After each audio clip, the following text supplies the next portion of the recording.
Ladies and gentlemen, welcome to the internet show where we dive headfirst into the juiciest, most controversial stories of the day. And boy, do we have one for you today. Grab your tinfoil hats because we're about to unravel a conspiracy that might just be the biggest heist in American history.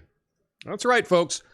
We're talking about the conflict in Ukraine. Now, I know what you're thinking. Ukraine, isn't that just a chessboard for global powers to play their geopolitical games? Well, think again, my friends. There's more to this story than meets the eye. Oh yeah, it's like Ocean's 11 meets House of Cards with a little dash Shawshank Redemption thrown in for good measure. Now here's the scoop. BlackRock and JPMorgan Chase, two financial heavyweights, are teaming up with the Ukrainian government to create a reconstruction bank. That sounds innocent enough, right? Wrong. This is where the plot thickens. They claim they're raising capital for post-war rebuilding, but I smell a rat. It's not just the borscht. You see, the World Bank estimates that Ukraine needs a whopping $411 billion for reconstruction. That's their estimate today. It's before it's even done. And guess who's supposed to foot the bill? You got it, folks. The good old American taxpayer. That's right. We're on the hook for this heist, whether we like it or not. Now, forget Robin Hood. This is more like Robin the American neighborhood. Here's the kicker. BlackRock and JPMorgan, they're offering their services for free. Oh, how generous of them. It's like a bank robber saying, I'll rob you, but don't worry, I won't charge you for it. Isn't that sweet? I can hear the violins playing already. Okay, let's see. I see myself on YouTube, so just hit the refresh. I got some notes in the chat that they're having a little issue, but I just hit the refresh. I'm seeing myself live, so you should be seeing my pretty face as well. Oh man! All right, here we go. Anyway, now let's talk about the players involved. We got Ukraine, Russia, these financial behemoths all vying for control. It's like a high-stakes poker game, and the chips are the hard-earned dollars of American taxpayers. But don't worry, folks. I'm sure they have our best interest at heart. After all, when has Wall Street ever let us down? But wait, there's more. They're setting up this fancy fund with a board filled with representatives from international financial institutions and government. Oh, that's reassuring. It's like assembling a group of dogs to guard my ribeye. What could possibly go wrong? Now, I'm not saying there's some grand conspiracy at play here. I mean, it's right out in the open. But if it isn't a setup for the biggest heist in American history, I don't know what is. Because while we're busy arguing about trivial matters, the real heist of the century might be unfolding right under our noses. My name's Tom Coffee. This is the Coffee Nuance Show, the best censored commentary news show live right now. Flame on.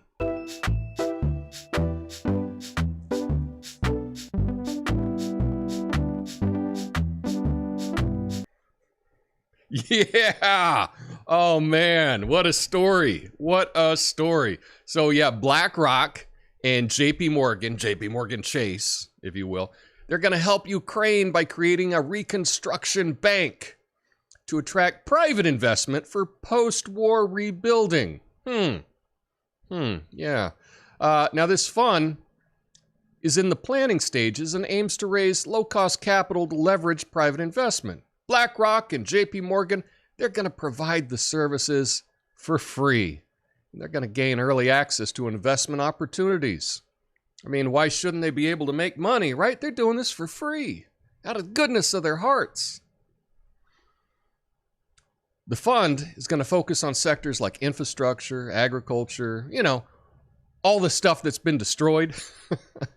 Its structure and procedures are being set up in preparation for future rebuilding efforts. So, Yeah. But let's talk about a sub, right? Now, I know I'm a little guilty of this myself. I like to talk about some stories of the day. And you know what? Sometimes the stories I talk about aren't important. Not every story has to be important. But because it's good to have some stories to talk about with people, right? It's good to have something to talk about.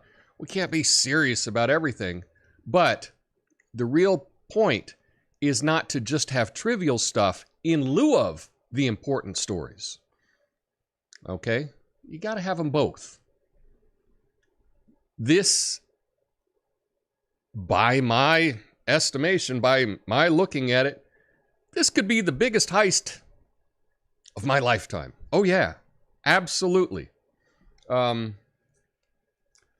only there was an institution that would be on the lookout and would be standing up for the taxpayers to...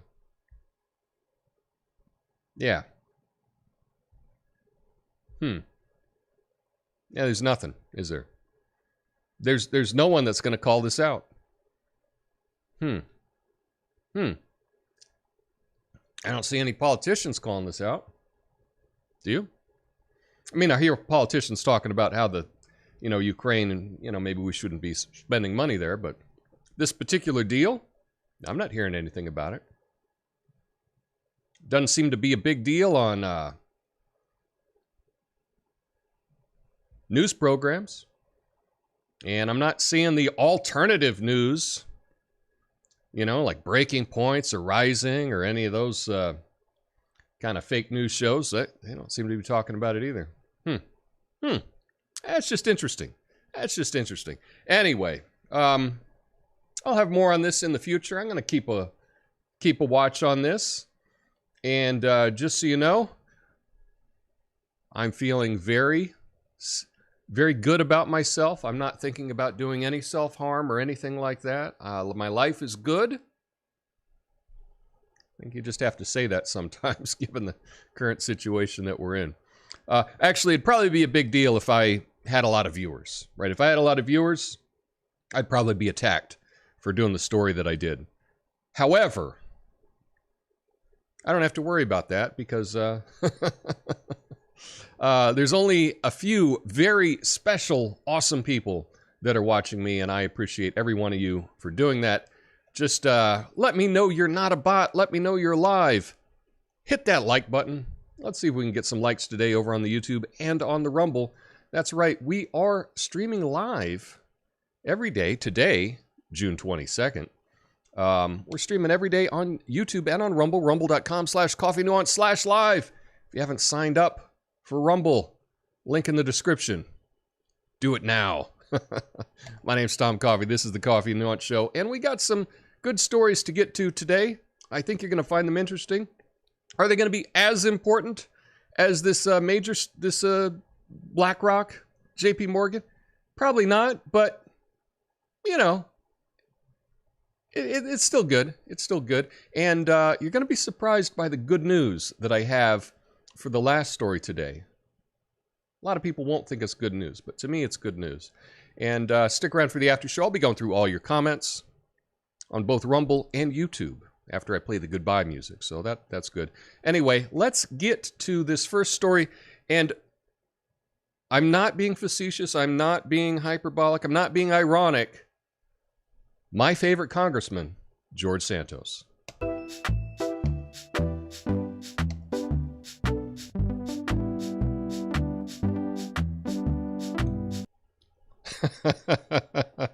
Hey, why did George Santos become a politician? Because he heard there were no background checks required. and that's true, right? That's the amazing thing, is this guy was able to become a congressman when he just made up everything.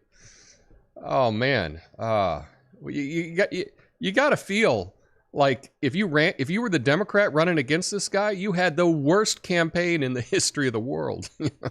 Anyway, here's the news. Republican George Santos, representative from New York, has been bailed out of jail by his father and aunt with a $500,000 bond.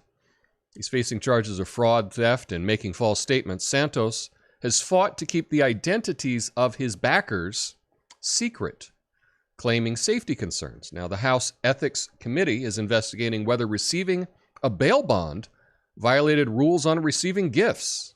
Santos has been involved in various scandals, but plans to run for re-election in 2024. And right now, I'm just letting you know, I'm not in New York, but I endorse George Santos. I do. I haven't endorsed pretty much any other politician, but I'm endorsing George Santos. I think this guy's fun. Really interesting that they're saying, boy, you know, business between a politician and their family. Boy, we really got to investigate that. You know? Because there could be some shady business going on if it involves a family member.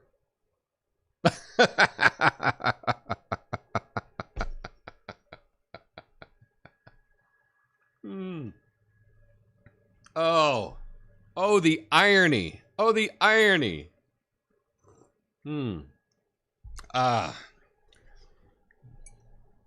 Hunter just got a slap on the wrist, so let's not worry about that. Anyway, it's interesting. For the last week, people on the left have been saying, oh, yeah, they're going to have to reveal who's the big backer of George Santos. Oh, who is it? Which Republican, billionaire or whatever is backing this guy? Turns out it was his dad and his aunt.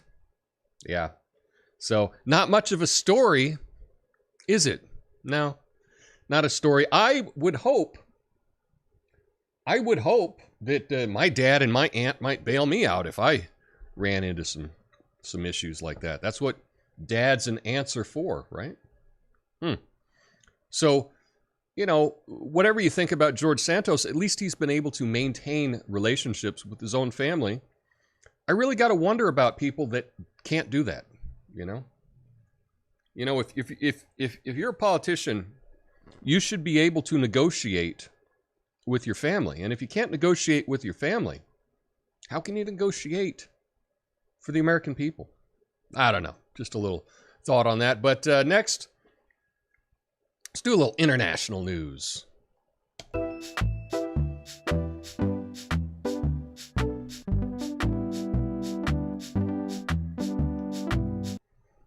So why did the Colombian protesters bring a 40-foot-long flag to a march against President Petro?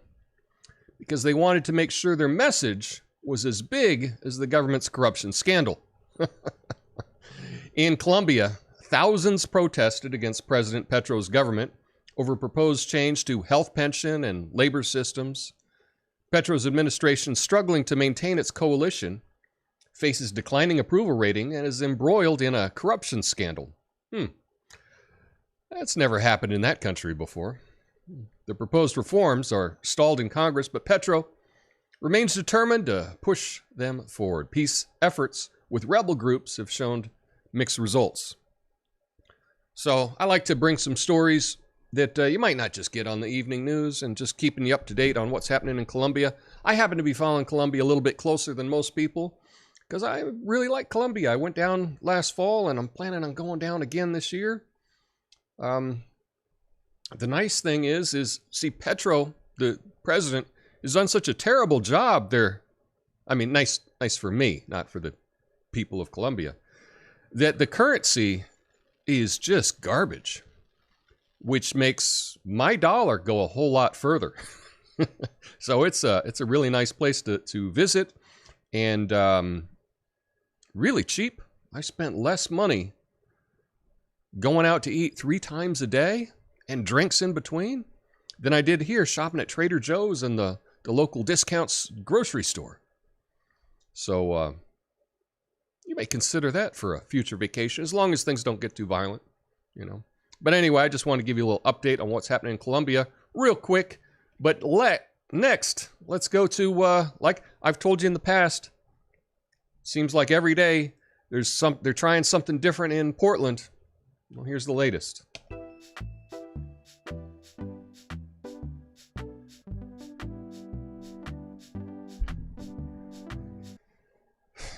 This is in Portland. Amazon's Whole Foods is now using palm scanners for payments. So not only are you paying a premium for organic kale, but you're also giving Jeff Bezos your fingerprints. Talk about getting a raw deal. I can already imagine the next Whole Foods ad. Come for the overpriced avocados, stay for the personalized surveillance. Remember, folks, when life gives you palm scanners, just give them the finger. But make sure it's not the one linked to your credit card. So here's the story. Amazon is introducing palm scanners at Whole Foods market checkouts in the Portland area. Customers can enroll in the program called Amazon One by inserting their credit card and hovering their palm over a device to create a palm signature. This allows for quick and contactless payments by hovering the palm above the device. While Amazon assures data protection and encryption, privacy advocates have raised concerns. Customer palm data will be deleted if they cancel Amazon One or do not use the service for 2 years. So, here's the thing. The reason that this works is because people do it, right? People don't value their privacy whatsoever. I wish people valued their privacy, but this is giving everything over to Amazon. You know? I can't even convince my people in my own family about this kind of stuff. My sister has all these security cameras that are connected to Amazon, cameras inside her house, and she's got all the little, what are they, Alexas or whatever? You know, the little device, I don't know, whatever they are, the Amazon answer a question. She's got them throughout her house. I hate going over there because I can't even have a conversation knowing that everything I say is just, you know, going up to the cloud. So I'm sure that she's going to be first in line to give over her palm over to Whole Foods. I bet she's already done it. I mean, I'm not sure. But she'll probably do it this week, I'm sure. Anything, if she can give over more privacy, she definitely will do it. So that's why this kind of stuff works. Yeah. And I don't know if there's any way to fight it. I don't. When we have so many people that don't care about their privacy, that totally trust all the institutions, you know, that's what happens. I did talk about how the DMV, the Department of Motor Vehicles here in Oregon, was hacked. All the information was stolen. Everything. They say it was only over 90%, but come on. Turns out my bank, my local bank, I chose to go with a local bank instead of a national bank, trying to control things a little bit more. I thought that would be a good policy. So I went with a local bank called Umpqua. Turns out my local bank was also hacked, also part of this hack. And everything was, all the records are out there on the internet somewhere by some nefarious hackers. And here we go. Now you got to hover your palm to pay. I don't know. We need some damn good news. And this good news, I got to tell you, it's not good news for everyone, but it's definitely good news for me.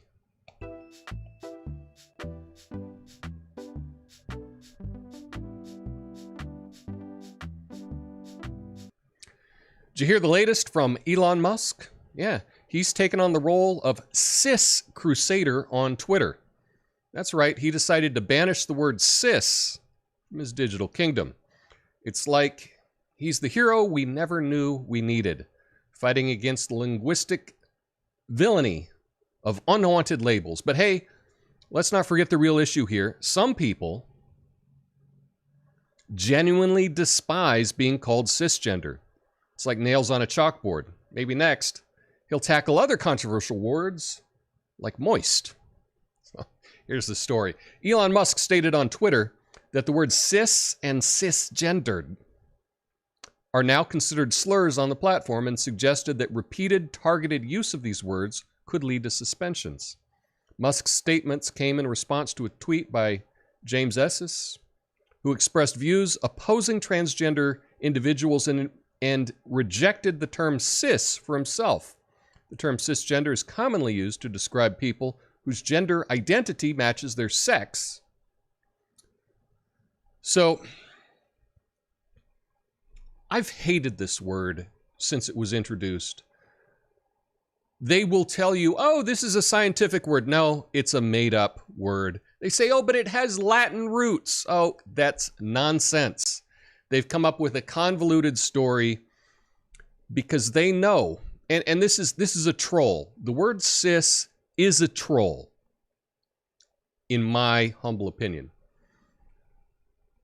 What it is the first insult that you can give a boy is a sissy, right? That's what it was. Back in the 70s, oh, you didn't want to be a sissy. And sissy was kind of shorthand for gay, right? You didn't want to be like a girl. That's what a sissy is. A sissy is like sister, right? You don't want to act like your sister. You don't want to act like a girl, okay? So that is the origin of sissy or cis. And then some left-wing academics came up with the term, and they were like, hey, this will be... Now, I know that this is mind reading, but I know that I'm right on this. We control all the, straight white men out there. We can really, stick it to them by calling them cis. Because we're going to come up with some stupid way to say, oh, this is your gender matches the sex you were that you were assigned at birth. Yeah, assigned at birth, that's another thing that's nonsense. I wasn't assigned anything. Okay? I am who I am. I was not assigned by anyone what I am.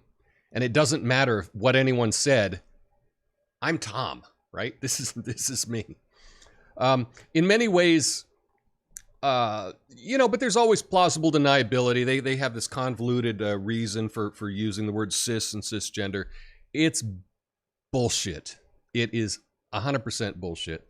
And I've never liked the word. I don't like using the word. I mock people. If they ask me if I'm cis, I just tell them to F off. How's that? How's that? But that's what this is. And whether you know it or not, this is a covert troll. This is a covert insult to kind of normal people. That's what it is. And in the same way, they were very successful with this. And I'm so glad that Elon Musk has said that this is a slur. Because I agree. I've been saying that since the day I heard this thing. In many ways, it's kind of like the rainbow flag, right? When the pride flag was originally introduced. In my opinion, that was a troll as well against Christians, right? Because up until that point, the rainbow, right, the biblical story, was the rainbow is a symbol that God will never flood the earth again. That's what the symbol of the rainbow is. Okay? And in the 80s, you got an issue with the Christians that seem to be against the gay lifestyle, or gay people, whatever. Oh, I know how we control them. We can take their biblical rainbow symbol and we can flip it on its head, and we're just going to grab onto that, and we're going to make that ours. Ha ha. And stick it to them. Now, I realize that 99% of people don't realize this. They don't understand it. They just go along with everything they've been told. But that's what the pride flag is. It's a troll on Christians. I mean, you can try to convince me otherwise, but I've heard the arguments, and I've read some of the literature about when it was started, and that's what it appears to be from me. And I think the same thing is true about cis. I'm so glad. This is great news for me. Not only does the word just sound terrible, it just doesn't sound like an attractive word, but it's a way to troll straight men. That's what it is. That's all it ever was. And that's my take on it. You may not agree with me. You'd be wrong, but We don't have to agree on everything. So to me, this is the good news today. And again, I'm not, in saying this, it doesn't mean that I'm against anyone. I just don't like that word, and I don't like being called that word. We should be allowed to reject terms like that. And so I think this is great news. Now, is this a distraction from all the other things that are happening in the world? Probably. Probably. But the pendulum is swinging back just a little bit the other way, and I'm here for it. So, cheers to Elon. Did another good thing. I saw they've been talking about Elon and Mark Zuckerberg might be having a cage fight. Now, I don't think that that will ever happen. I think Zuckerberg would be up for it. I don't think it'll ever happen, but if it does, I'm up for that too. That's just another silly story, but I don't think there's anything there. Anyway, stick around for the after show. I will be going through your comments, and I'll be back tomorrow, Friday. It's a Fact Check Friday. So I hope you join me for that. Anyway, have a beautiful day. I'll see you mañana. Peace.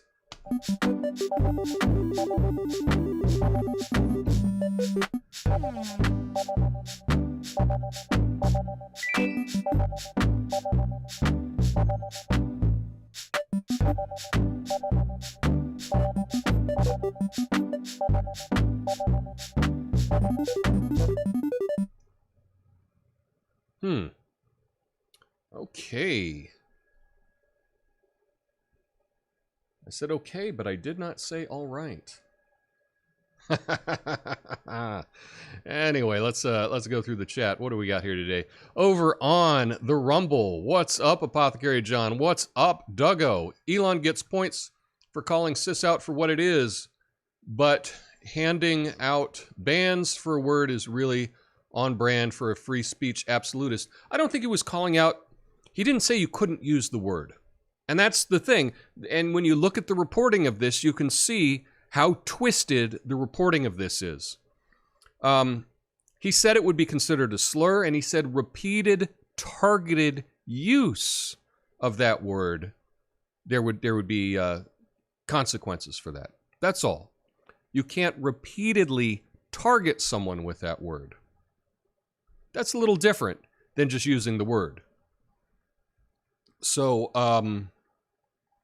yeah, you should not, you know, if you've decided on Twitter you're not going to allow targeted harassment, then this would be part of that. But it's not that you can't use the word. It's just it's deemed a slur. That's all. Okay, so let's check out what's happening on the YouTubes. Huh. What is going on? Apparently I'm not... let's see. There we go. Now I can scroll up and down. Natasha says, damn it, I've refreshed a half a dozen times already. What is wrong with YouTube? I don't know.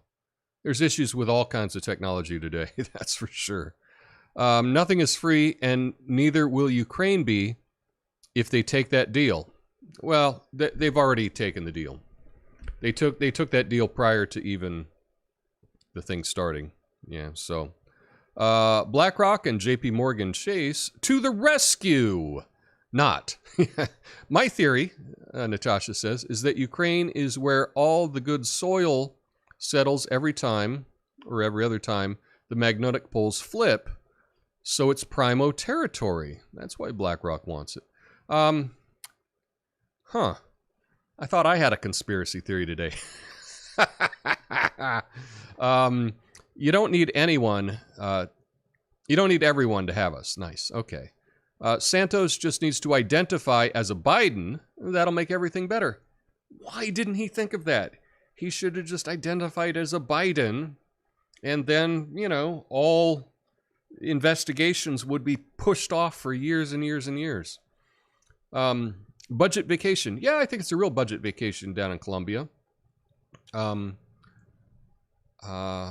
only been to Medellin, is the only city I've gone to. I think next time I might check out some other cities as well.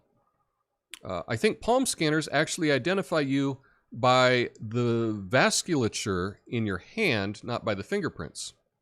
Don't know. I do not know how they work, and frankly, I don't want to. I will be resisting this as long as I can, you know.